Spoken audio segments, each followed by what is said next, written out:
7장의 거의 대부분의 큰 주제는 이제 사람을 정하게 하는 것이 무엇인가라는 그 주제로 우리가 생각을 해봐야 됩니다. 우리가 정하게 되려면, 깨끗하게 되려면 먼저 우리 속이 어떤 상태인지 잘 관찰을 해야 됩니다. 그리고 우리 속이 어떠한지 면밀히 관찰한 후에 정확한 진단을 내려야 돼요. 관찰과 진단이 연달돼야 된다는 것입니다. 이게 굉장히 중요하다는 거예요. 우리가 온전히 치유받기 위해서 그래서 가장 중요한 것은 뭐냐면 내 속에 뭐가 들어있는지에 대한 정확한 관찰과 진단입니다. 아무리 우리가 겉으로 건강하고 튼튼하게 보여도 속에 아픈 어떤 질병의 근원을 가지고 있다고 한다면 어느 날 갑자기 쓰러지게 됩니다.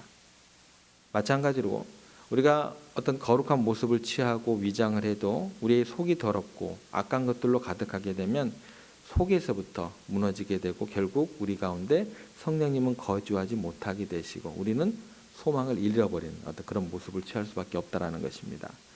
그래서 병의 원인을 알기 위해서 굉장히 불편함을 감수하죠. 몇십 이후부터는 뭐도 먹지 말고 또 대장 내시경을 하면 뭣도 먹지 말고 이런 것들 어렵더라도 검사를 꼭 하는 것처럼 우리들의 마음이 아프고 또 힘들어도 아주 정확한 관찰을 한다는 것, 그리고 내 속을 환하게 들여다본다는 것, 부끄러워도 마음을 열고 모든 것을 다 토설할 수 있도록 그렇게 다 드러내는 것들, 이런 것들이 우리가 진정으로 하나님 안에서 살 수 있는 방법이다라는 것입니다. 오늘 본문을 보면 우리들이 좀 잊기도 좀 부끄러운, 좀 창피한 이렇게까지 이야기를 하셔야 되나? 우리 속에 있는 모습들을 예수님께서 아주 정확하게 진단을 내려주세요. 21절에서 23절 저희가 다시 한번 가보겠습니다. 한번 읽어보겠습니다. 21절, 23절 다시 한번 시작.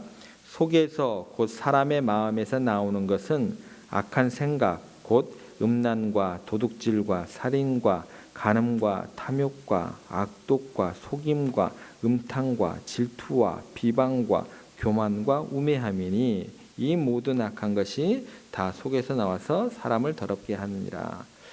어찌 보면 여기 보면 우리가 내시경을 하는 것처럼 관찰하는 것처럼 하나님께서 우리 속을 내시경으로 보는 듯한 아주 면밀하게 관찰하고 계시면서 그 내용들이 전부 다 적나라하게 묘사되어 있는 것 같습니다. 굉장히 중요하다라는 거예요.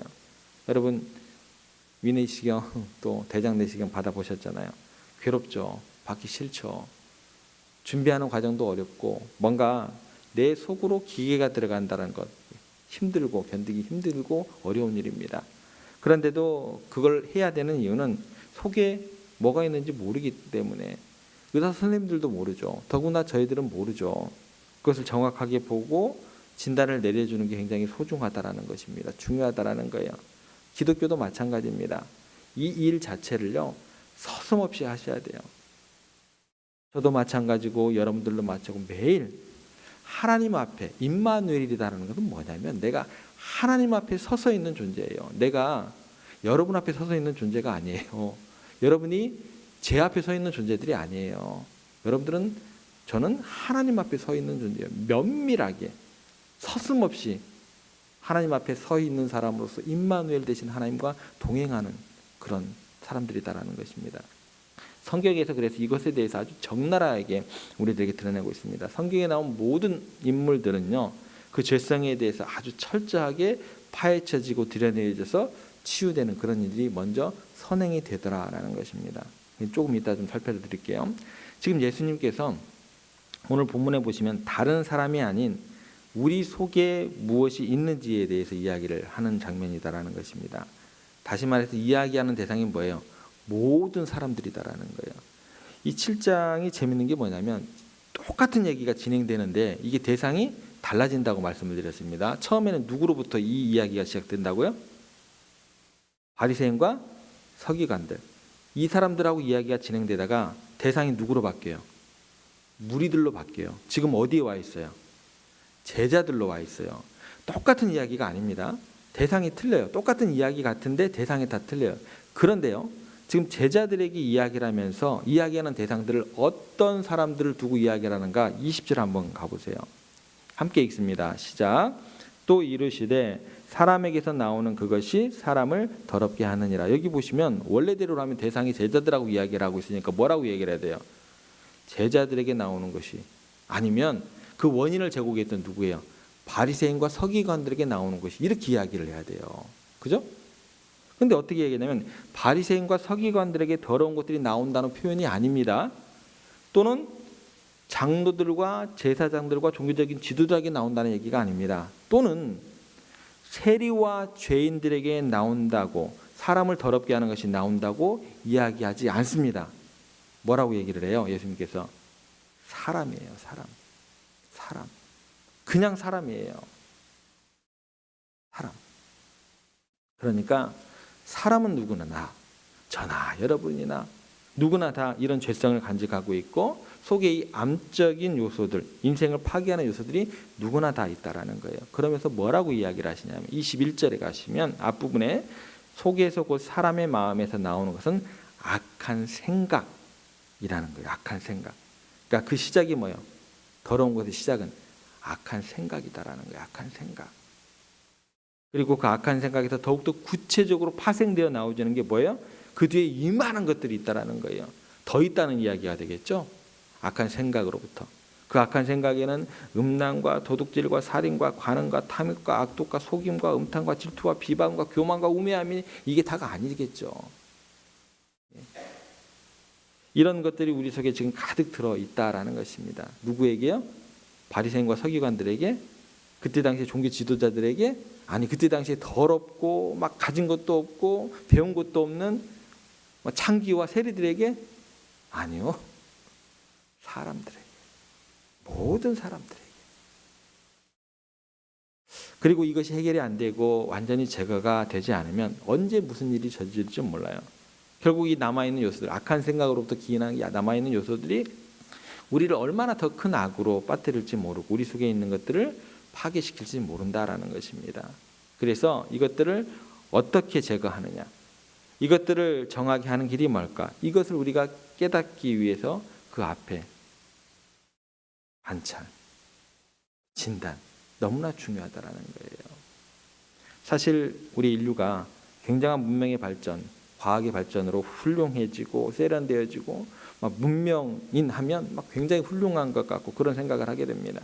그러나 여러분, 문화가 발전하고 문명이 발달하고 과학이 발달하고 철학이 발달하고 예술이 발달하고 한다고 속에 있는 것이 다른 것이 아니에요.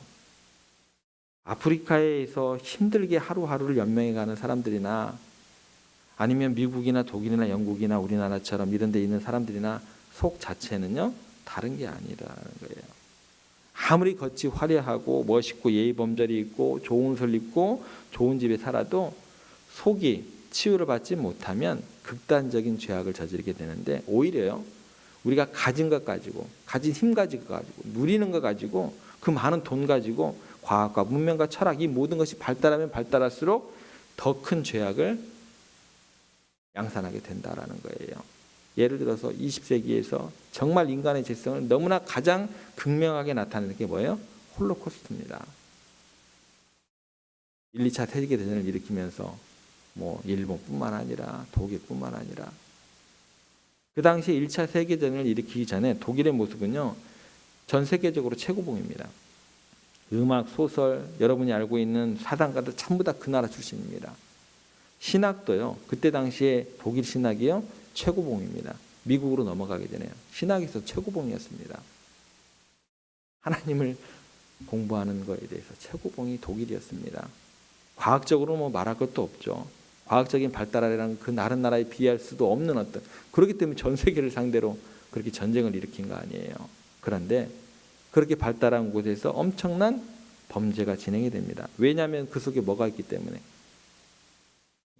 더러운 것, 악한 것이 있기 때문에. 근데 알아요, 몰라요? 몰라요.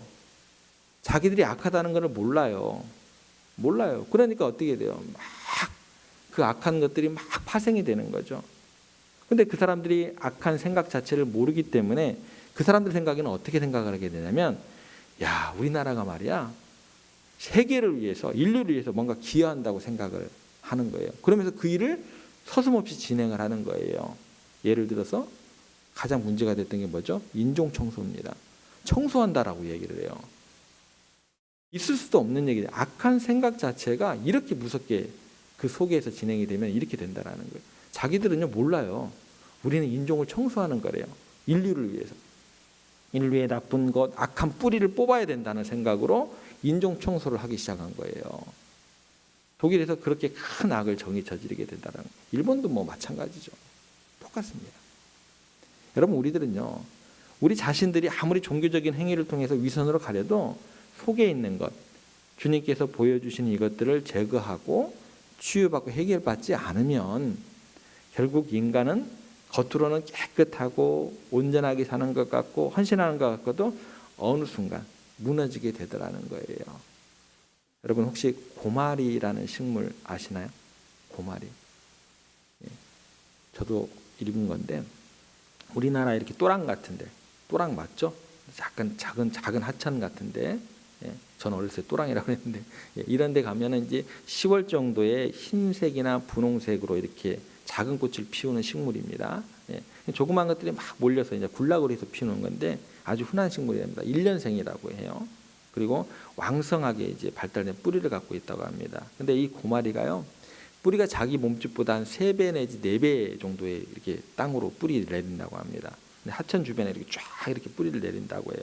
그런데 놀라운 것은 뭐냐면 생활하수나 더러운 물이 흘러 들어가는 곳에 예, 더욱 활발하게 그 뿌리를 막 내린다고 그래요.